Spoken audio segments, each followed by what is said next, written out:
At some point in your life, you made a choice, or at least you thought you did. But what if that decision wasn't yours at all? What if something ancient, buried deep beneath your awareness, was shaping you? Not a voice, not a memory, something older. A shadow, a symbol, a pattern etched into your mind before you were even born. Most people never question it, but Carl Jung did. And when he revealed what he found, they laughed him out of academia. He was cast out by the very community that once praised him. Some say he descended into madness. Others say he began speaking to the dead. He shed the role of Freud's protege and walked alone into uncharted territory. But that step didn't just define his legacy, it nearly destroyed it. And today we're going to explore why, because it might just change the way you see everything. What if, deep in your unconscious, lived memories that weren't yours? What if they came from other beings, stretching back to the dawn of humanity?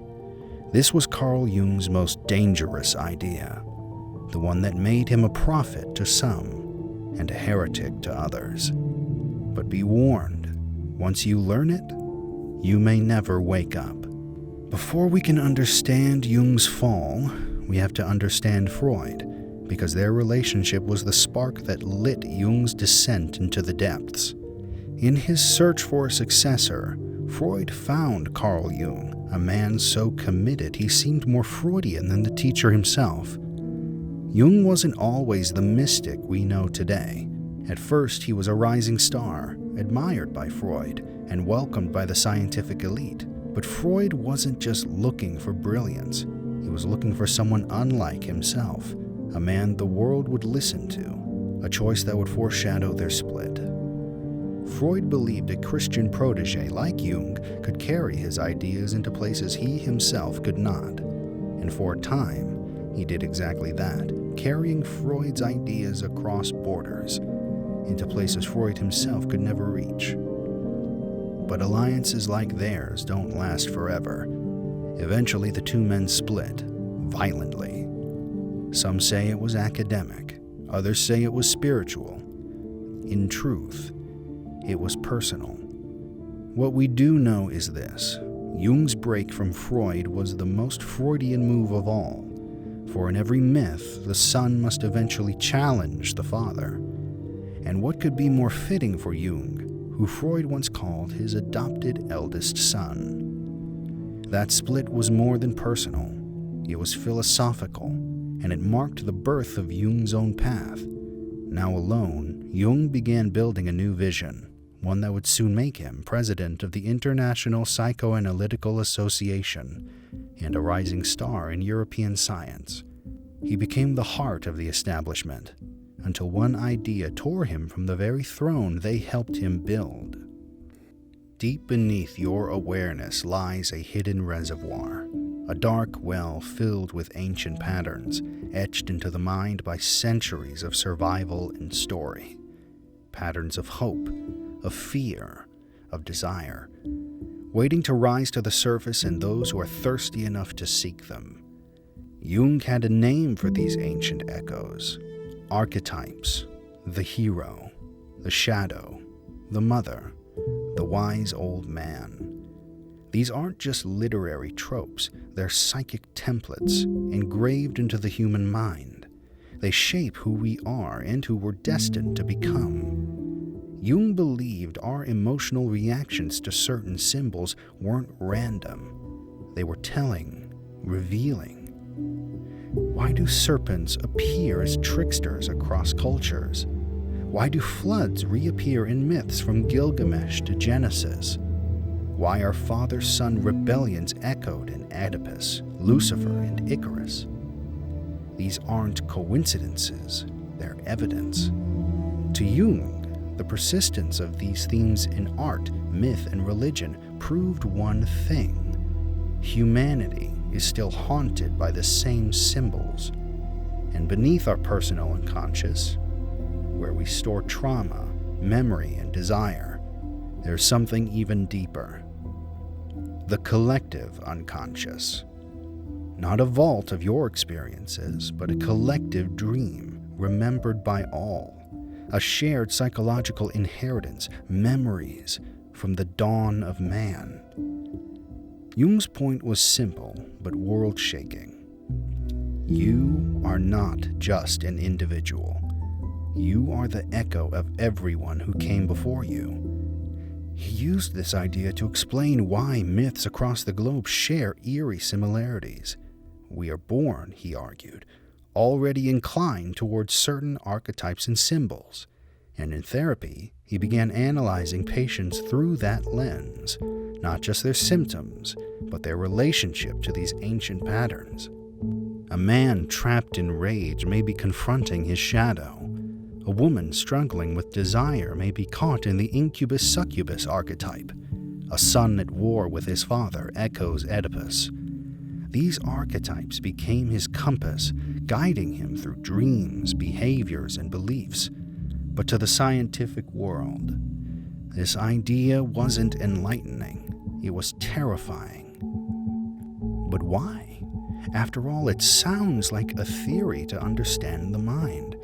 But to the psychological community, it was something far worse. It suggested that we are predetermined, that we don't have free will, that ancient forces are scripting our thoughts before we're even aware of them. To Jung, this was revelation. To academia, it was heresy. A fusion of mythology and evolution, two worlds that terrified the scientific world when bound together. To them, it wasn't psychology. It was an abomination. Jung's ideas awakened something ancient, but in the halls of science they stirred only outrage. The association, the very institution that once praised him, recoiled. They called it blasphemy, that there was no way to prove what he claimed. To them, it wasn't science, it was spiritual rebellion in a lab coat.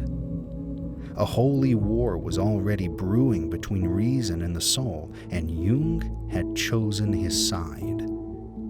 His public fascination with the occult only deepened their suspicion. He spoke of alchemy, visions, and dreams, and to his critics, that wasn't psychology, it was modern mysticism. He's turning science into storytelling, they whispered.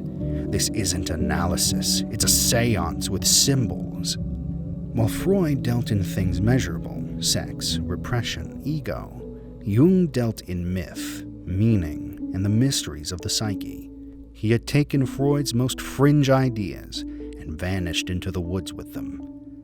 No longer bound by the rules of the lab, Jung wandered through anthropology, mysticism, and ancient manuscripts. He turned inward, away from the microscope, toward the mirror. But that freedom came at a price. The crowned prince was now the outcast. The scientific world cast him out, accusing him of romanticizing psychosis and preaching fairy tales as fact. If archetypes are truly universal, they asked, then why the vast differences between religions? They called him a cherry picker, a charlatan, a madman. They didn't just disagree with Jung, they erased him. The association feared what he represented, not just an intellectual threat, but a dangerous return to myth. He was no longer a psychologist. He was an occultist in a lab coat. But to Jung, truth was never found in consensus, and the shadow he uncovered would not go back into hiding.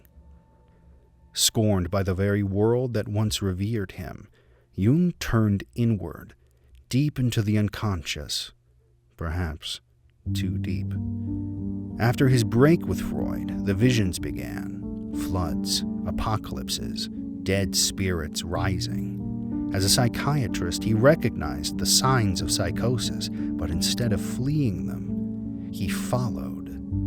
This became his confrontation with the unconscious, a journey not into madness, but through it. He began writing texts so strange, even his closest friends weren't sure what to make of them. The first was 7 Sermons to the Dead, a cryptic text blending Gnostic wisdom, Christian mysticism, and ancient myth.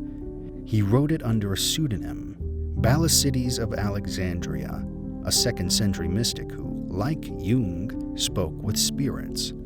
Jung had become the architect of his own asylum, his mind filled with archetypes, symbols, and mystic beings, and he didn't just observe them, he spoke with them. Those dialogues became his most infamous work, the Red Book, a massive tome of handwritten visions and paintings, a journal possessed, half madness, half revelation, a sacred book of monsters and meaning.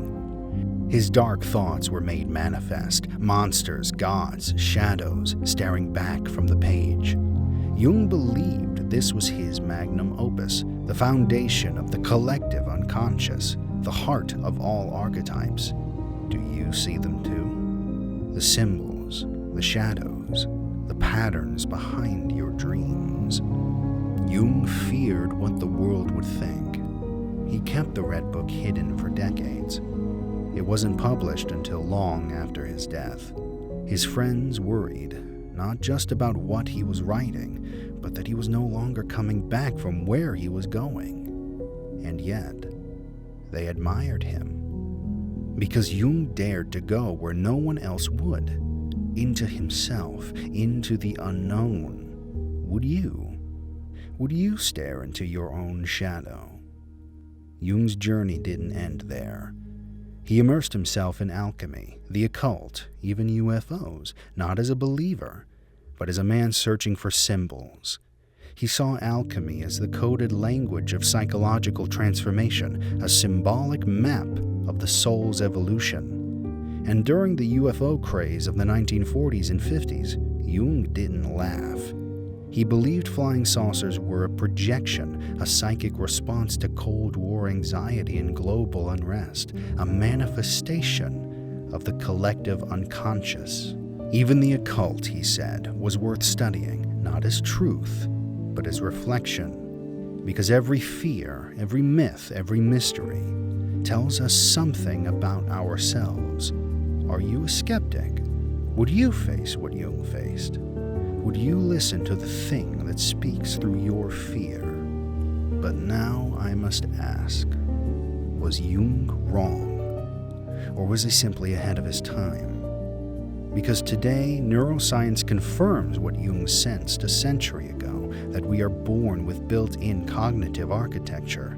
It helps us recognize a stranger's face, fear the dark, and search for meaning in places where logic sees none. Sound familiar? Jung had another name for these primal instincts, archetypes, symbols. They've been with us since the beginning. Across cultures, across centuries, the same figures appear: floods, heroes, shadow beings, wise elders. The language changes, the gods wear different masks, but the story remains the same. Cultural evolution didn't erase these myths. It built upon them. Even our emotions speak a universal code. In Emotions Revealed, psychologist Dr. Paul Ekman showed that facial expressions, joy, fear, anger, disgust, are recognized the same way across cultures. Your nervous system knows what a scowl means, even if you've never seen one before. These instinctive recognitions, that's Jung's world, fully alive, the unconscious inheritance that guides how we connect, respond, and feel. And you felt it, the pull of a story that feels older than memory, a dream that speaks louder than reason. That's the language Jung spent his life trying to translate, and his work didn't fade. It echoes everywhere. Joseph Campbell's hero's journey, a direct heir to Jung's thought, reshaped nearly every story you've ever loved. The Matrix, The Lord of the Rings, each one an echo of the same ancient path: the call, the mentor, the abyss, the return. Even the myth of descent and rebirth, Orpheus and the underworld, lives on through Neo, through Frodo, through you. And today, voices like Jordan Peterson have revived Jung's shadow, the part of you that you hide but never outrun. Modern psychology still borrows his tools: shadow work, integration, inner child therapy. You speak Jungian. You dream Jungian, whether you know it or not. Maybe he wasn't lost in mysticism. Maybe he wasn't speaking in metaphor. Maybe he saw something we're only just beginning to understand. The question is, do you see it now? Jung's most dangerous idea wasn't that we share thoughts. It was this: you are not the center of your own mind. You are shaped by forces older than language, symbols, instincts, stories, whispering through you, whether you believe in them or not. Jung didn't just challenge science, he challenged the self. He shattered his ego, he dismantled his identity, and when he returned from the depths with what he had found, they cast him out. A prophet exiled from his own temple. So here is your warning. Once you start seeing the world through Jung's eyes, you can't unsee it.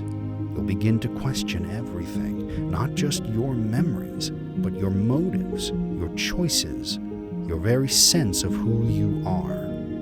You'll start to wonder, are you truly in control? Or are you just the echo of 6 million years of humanity, still dreaming through you? That question, are you truly in control? That's yours to answer, if you still can. If this video unsettled you, good. You're exactly where you're supposed to be. In the days ahead, you may start to notice patterns, a symbol in a dream, a myth in a moment, a shadow in yourself. And once you see them, you can't unsee them. But take comfort. You know yourself a little more now, and that's no small thing. Subscribe if you're ready for more journeys into the minds that dared to see what others never could.